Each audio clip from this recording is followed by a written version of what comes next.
बच्चों, आज हम हिंदी व्याकरण के अंतर्गत पदबंध पर चर्चा करेंगे। उसके भेद उदाहरण के साथ समझने का प्रयास करेंगे।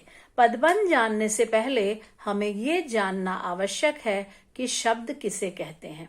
तो आइए शब्द से शुरुआत करते हैं। वर्णों के व्यवस्थित, क्रमबद्ध व सार्थक समूह को शब्द कहते हैं, जिनका स्वतंत्र प्रयोग किया जाता है। इन वर्णों के व्यवस्थित, सार्थक व स्वतंत्र समूह को हम शब्द कहते हैं। शब्द जब व्याकरण के नियमों में बंधकर वाक्य में प्रयोग किया जाता है तो पद कहलाता है। यानी शब्दों का स्वतंत्र प्रयोग होता है और पद वाक्य में प्रयोग किए जाते हैं।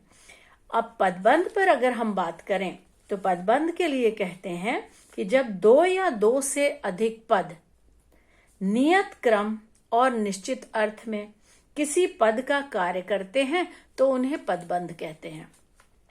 अगर हम शब्द पर ध्यान दें, पदबंध यानी पदों का बंधा हुआ समूह, यानी पदबंध में एक से अधिक पद है।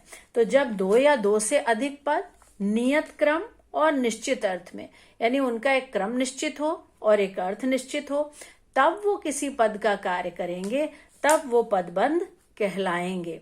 तो अगर हम पदबंध की विशेषताएं देखें तो पदबंध को हम वाक्यांश भी कहते हैं। यानी पदबंध वाक्य का अंश है, पूरा वाक्य नहीं है। पदबंध में एक से अधिक पदों का समावेश होता है। अपवाद के रूप में कहीं एक पद भी ले लेते हैं, लेकिन ज्यादातर पदबंध में एक से अधिक पदों का समावेश होता है। वो आपस में जुड़कर एक व्याकरणिक इकाई का कार्य करते हैं, जिसमें एक मुख्य पद होता है और बाकी उस पर आश्रित होते हैं। आखिरी पद जो होता है, यानी मुख्य पद जो होता है, उसी के आधार पर हम पदबंध का भेद या नाम बताते हैं। जैसे आजकल बाजार में स्वादिष्ट आम आए हुए हैं। तो अगर हम इस वाक्य को देखें तो इसमें आम मुख्य पद है और बाकी उस पर आश्रित हैं, और आम संज्ञा है, इसलिए ये संज्ञा पदबंध हुआ है ना बच्चों। तो वाक्य के उस भाग को जिसमें एक से अधिक पद परस्पर संबद्ध होकर अर्थ तो देते हैं किंतु पूरा अर्थ नहीं देते, उन्हें वाक्यांश या पदबंध कहते हैं। तो हमने देखा कि पदबंध को वाक्यांश भी कहते हैं। ये पूरे वाक्य नहीं होते हैं, इनमें एक से अधिक पदों का समावेश होता है।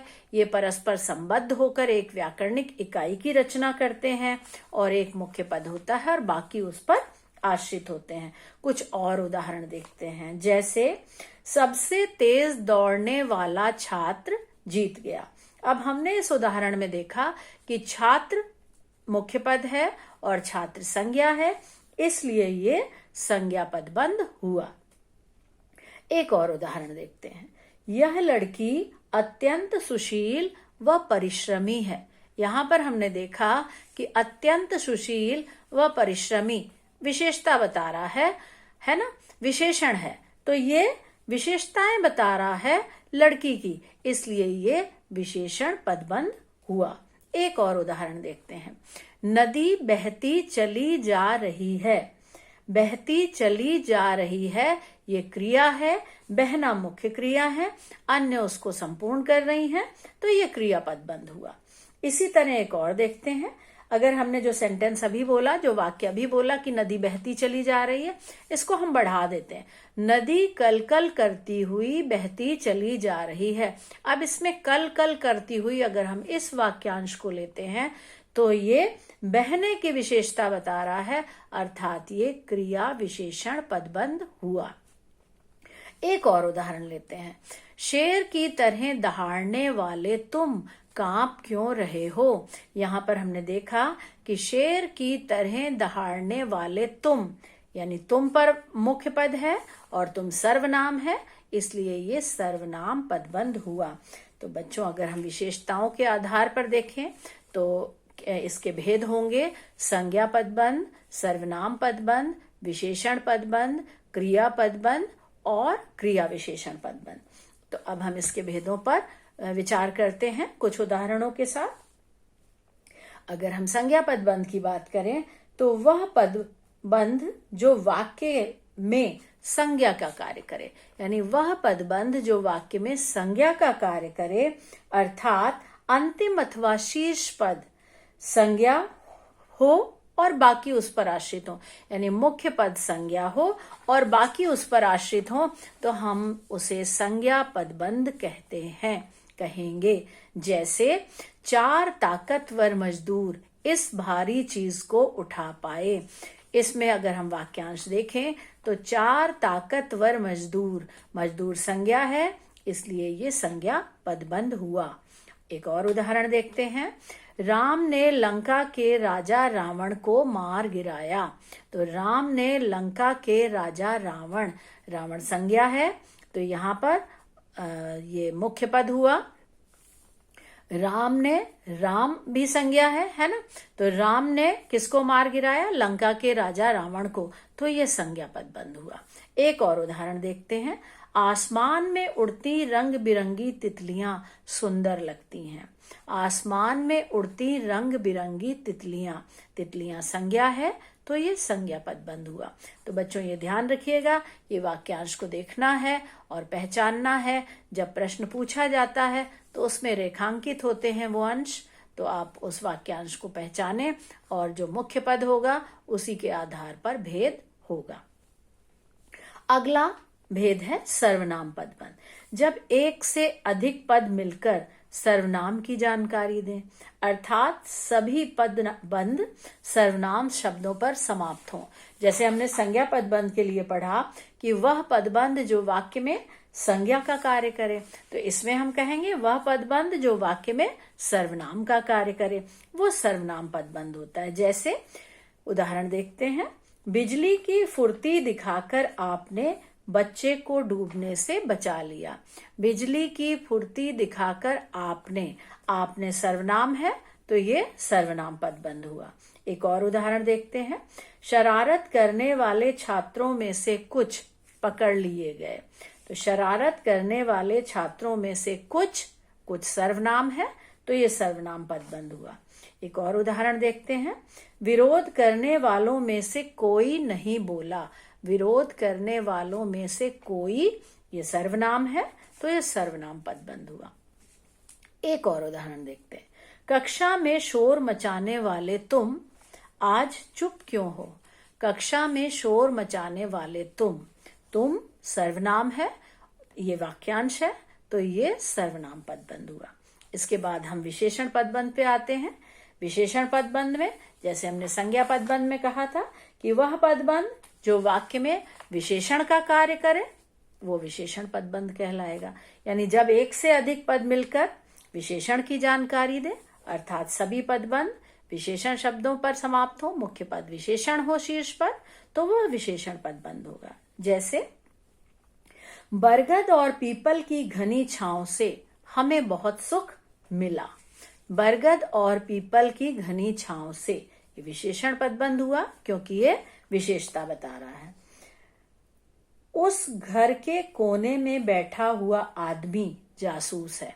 तो इसमें हमने वाक्यांश इतना रेखांकित है कि उस घर के कोने में बैठा हुआ, तो इतना वाक्यांश रेखांकित है, तो ये विशेषण पदबंध हुआ। और बच्चों अगर हम इसमें आदमी तक ले लेंगे, आदमी शीर्ष पद हो जाएगा, तो ये संज्ञा पदबंध हो जाएगा। तो ये भी आपको ध्यान में रखना है। एक और उदाहरण हम लेते हैं। उसका घोड़ा अत्यंत सुंदर, फुर्तीला और आज्ञाकारी है। सुंदर, फुर्तीला और आज्ञाकारी, ये विशेषण वाक्यांश है, तो ये विशेषण पदबंध हुआ। अब हम आते हैं क्रिया पदबंध पर, जिसमें जब एक से अधिक पद मिलकर क्रिया की जानकारी दे, अर्थात सभी पदबंध क्रिया शब्दों पर समाप्त हो, तो क्रिया पदबंध होता है। जैसे हम जल्दी सो जाया करते हैं। सो जाया करते हैं, तो ये क्रिया की विशेषता बता रहे हैं, तो ये क्रिया पदबंध, ये क्रिया पर सारे पद आश्रित हैं, तो ये क्रिया पदबंध हुआ। दूसरा, अब दरवाजा खोला जा सकता है। खोला जा सकता है, ये सारे पद जो हैं क्रिया हैं, तो ये क्रिया पदबंध हुआ। सुरेश नदी में डूब गया। डूब गया रेखांकित है, या डूब गया वाक्यांश है, तो ये क्रिया है, तो ये क्रिया पदबंध हुआ। और आखिरी पदबंध पर बात करते हैं कि जब एक से अधिक पद मिलकर क्रिया की विशेषताएं बताएं तो वो क्रिया विशेषण पदबंध होते हैं। जैसे मैंने रमा की आधी रात तक प्रतीक्षा की। आधी रात तक, अगर ये वाक्यांश रेखांकित है या ये वाक्यांश हम लेंगे तो ये क्रिया विशेषण पदबंध हुआ। दूसरा उदाहरण देखिए, कुछ लोग सोते सोते चलते हैं। सोते सोते रेखांकित है या सोते सोते वाक्यांश अगर हम लेंगे तो ये चलने की विशेषता बता रहा है और चलना क्रिया है, तो ये क्रिया विशेषण पदबंध हुआ। एक और उदाहरण हम लेते हैं, सुबह से शाम तक वह बैठा रहा। सुबह से शाम तक वह बैठा रहा, तो ये सुबह से शाम तक अव्यय है यानी क्रिया विशेषण है और ये क्रिया की विशेषता बता रहा है, तो ये क्रिया विशेषण पदबंध हुआ। तो बच्चों आप ये ध्यान रखिए कि वाक्यांश को देखिए और पहचानिए कि वो वाक्यांश में मुख्य पद क्या है, शीर्ष पद किस भाव को व्यक्त कर रहा है, क्या वो क्रिया को बता रहा है, क्या वो संज्ञा को बता रहा है, या वो विशेषण को बता रहा है, या क्रिया की विशेषता बता रहा है, या सर्वनाम बता रहा है, तो वही पदबंध होगा। उसी जो शीर्ष पद होगा उसी के आधार पर हम पदबंध को नाम देंगे, यानी वही आधार पदबंध का भेद बताएगा। तो बच्चों मुझे उम्मीद है कि आज आपको समझ में आ गया होगा। अगर कोई परेशानी हो तो आप निसंकोच पूछ सकते हैं। आज की कक्षा हम यहीं समाप्त करते हैं। धन्यवाद।